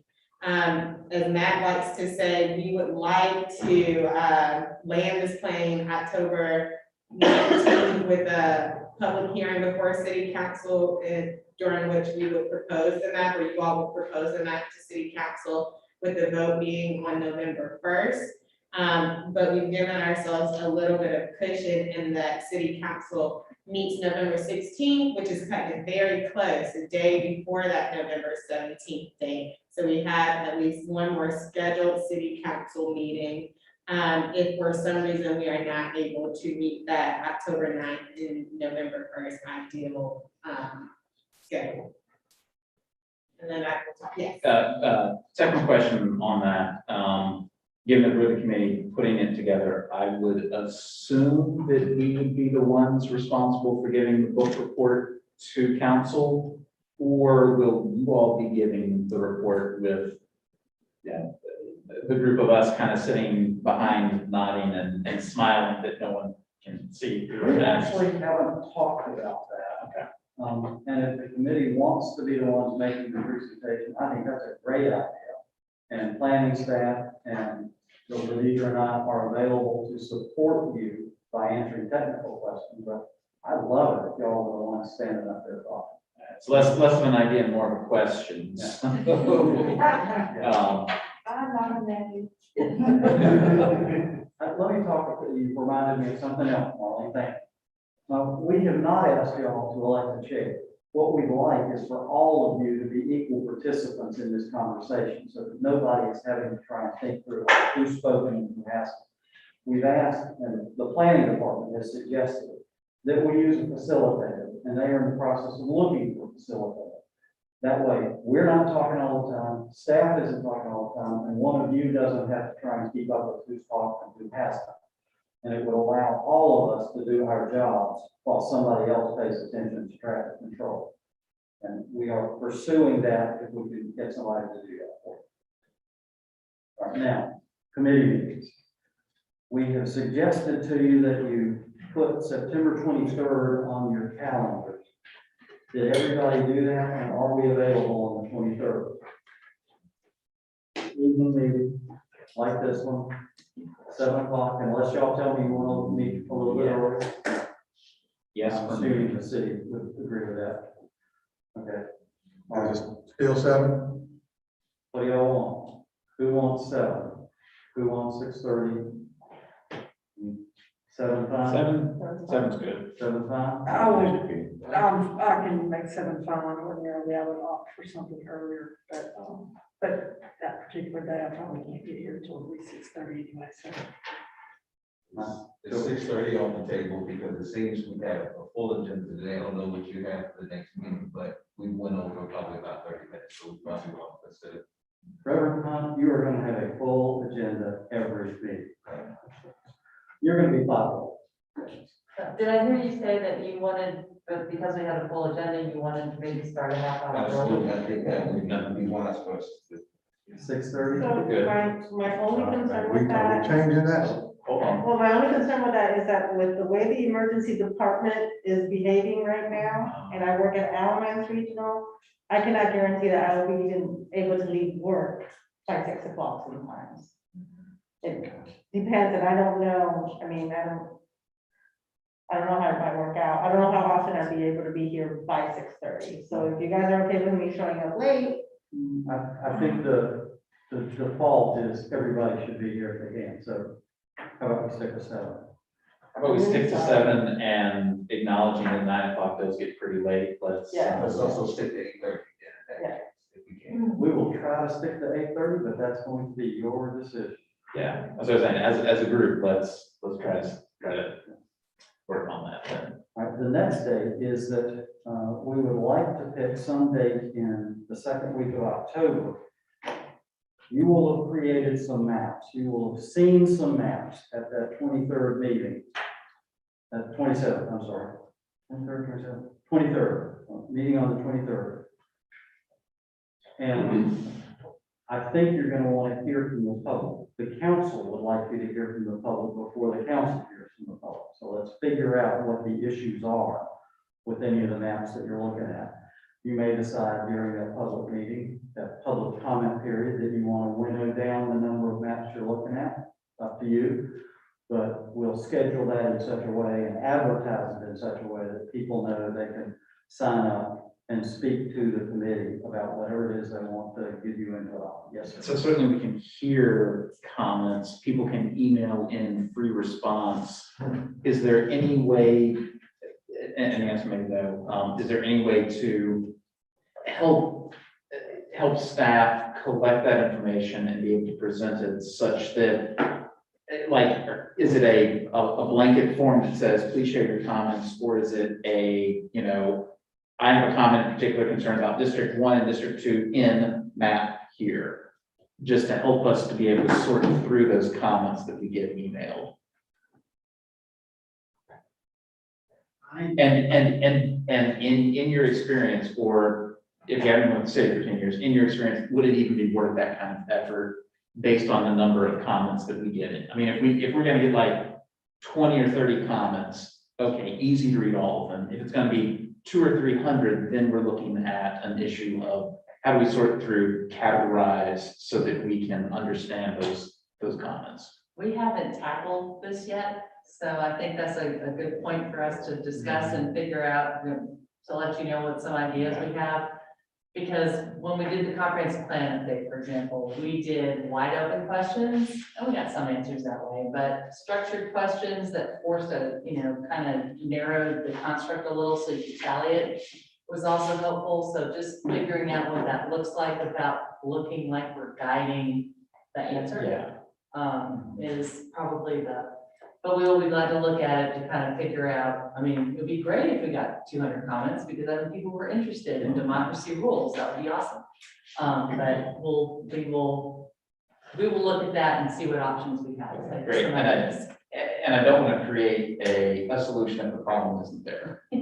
So We appreciate that. I will tell you that in my experience, there are a certain number, a small number of very committed people who find this work fascinating and have an opinion, and you will hear it in great detail without asking them any questions. okay, yeah. Yes, ma'am. Well, that's a thought. I haven't seen the form, but do we only entertain questions from Greensboro city residents? Because like there are people loving redistricting, and they're in Virginia, they're in Oklahoma, they're in, do we have to address their questions? Like, have y'all thought about doing this? Or are we like, we just want to know what Greensboro people, and so when they submit a form or they email us, do they tell us their address and we know that they're,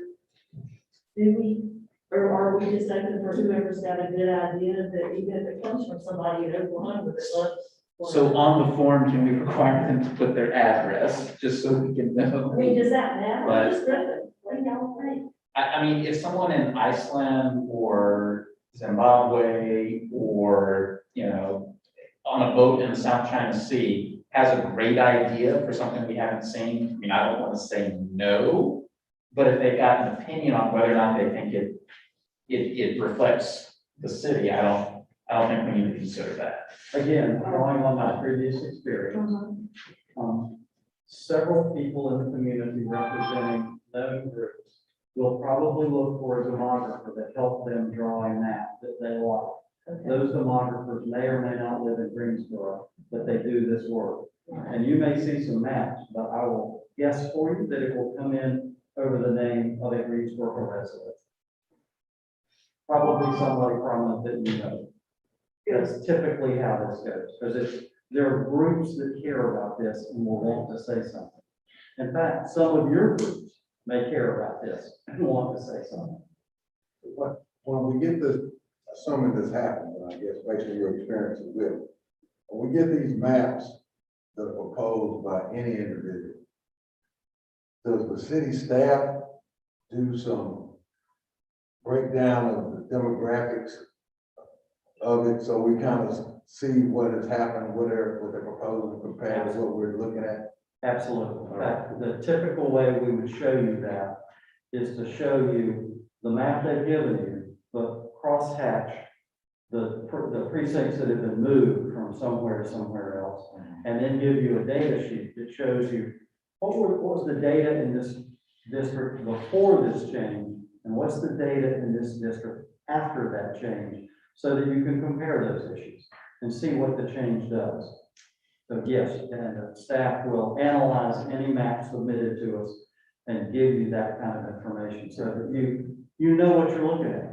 Yeah, Because if you just look at a map, it won't tell you a thing. You need My to- cautionary tale would be, they don't have to comply with all this criteria, information and limitations that you've explained.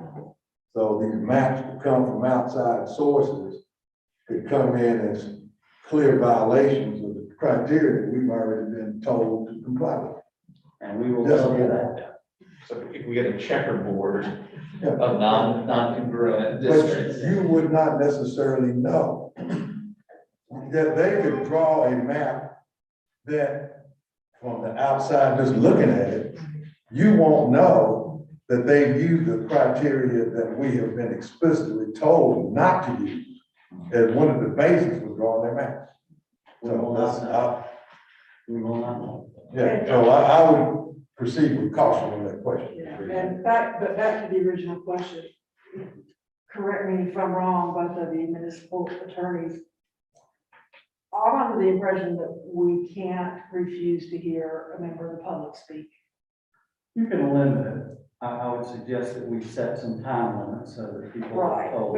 But we can't say you can only speak to us if you are a Greensboro city resident.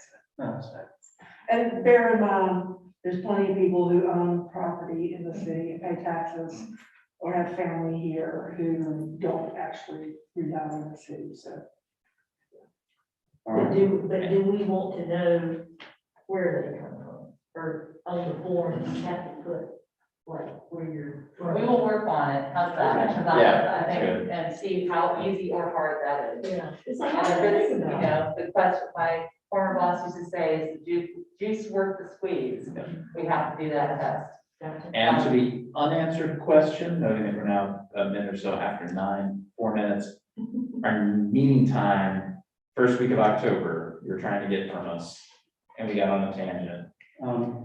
Does everybody have their calendar with them tonight? I'm traveling on the 13th, so I do it 11 or 12. All right, so 11th or 12th, So I can be in or person. Monday and a Tuesday, Yes, sir. October 11th, October 12th. I can do either of those. I cannot do the 14th. I can do the 11th, could do the 12th in a bind, but we'll have to cancel something. Is the city open on the 11th?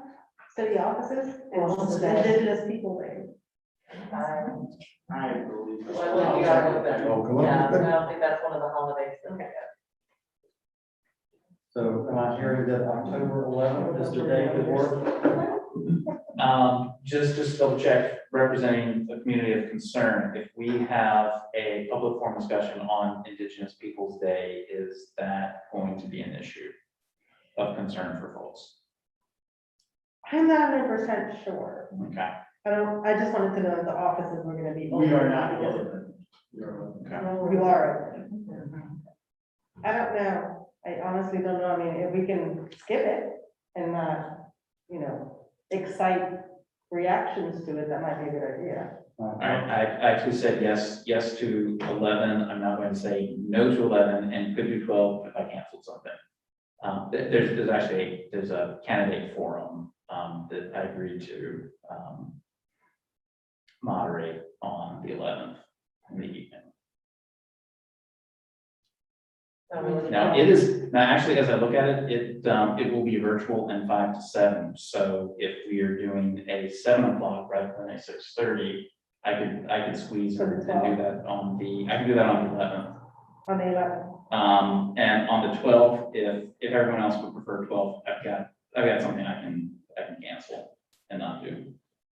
Personally, I prefer the 12th, but I can manage the 11th. That's the little period. All right, let me straw poll. Preferences for the 11th. I can do 11 or 12, so I both of them. Preferences for the 12th. It's looking like the 12th is the choice. All right, All right, so work over here. We'll figure it out. Staff, all right, 12. All right, so 7 o'clock on the 12th for a listening session. All right, That's October 12th, correct? yes, sir, October 12th. You're And worried at about that that. point, you will have had maps out for the public for 2.5 weeks for people to look at and make comments and study them and form their opinions and be ready to speak. Now, what is happening on the week of the 27th? We. Maybe I missed something. You have a bullet, you have it on your bullet, list Yeah. up there. Well, I think we just moved that. Well, let's back up and see. Is there an ability to meet in the week of the 27th? For the purpose of, Looking at maps. Looking at maps again and fact, that's the one that I had suggested for public comment. And the 11th is for you to make a recommendation if you're ready. So let me back up. What is available in the week of the 27th of September? I am going to be in an airplane on either the 28th or the 29th, and I'm just not sure when. All right, let's I'll know in a day or two, but let's survey the 30th, Thursday the 30th. That's good for me. yeah, that works. I'm in training that entire week. Can you be with us virtually at 7? I can, whatever date is best for everyone else, I can try to work that day out. Okay, Actually, Kathy. Mr. Bowden? I think I can do anything that week. All right. 30th work for staff. Make it work. Will be 30. 7? Yes, sir. All right. I have 2 last questions for you. I noticed that most of you are using first names in this meeting. Is that the protocol that you'd like to use? We're welcome to, we're more than happy to be more formal if you'd like, or we'll do it with first names, up to you.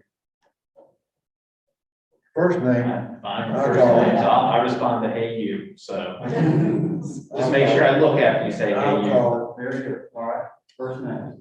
And the last one, is there anything that we have not touched on that you want to ask about tonight?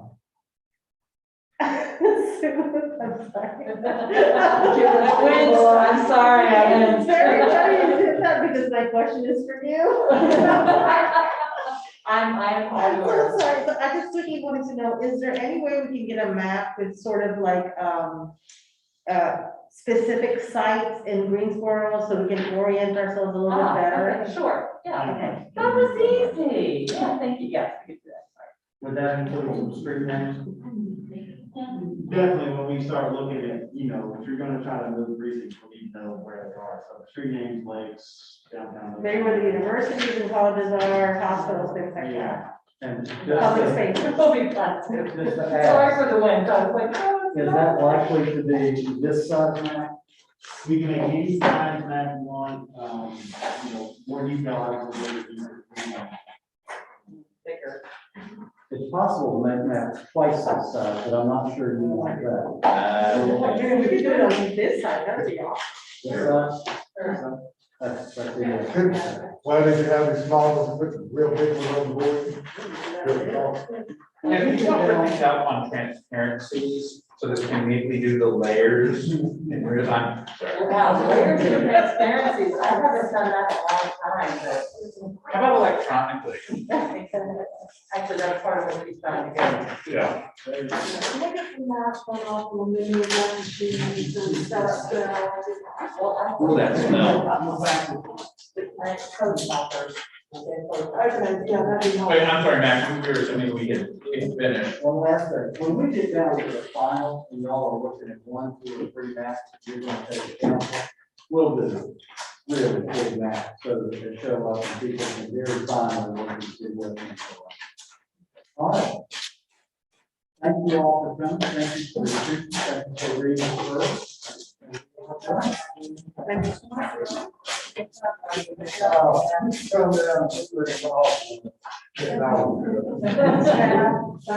are those things? Bryce needs to work with shortening his. I know, yeah. Yeah. Yeah,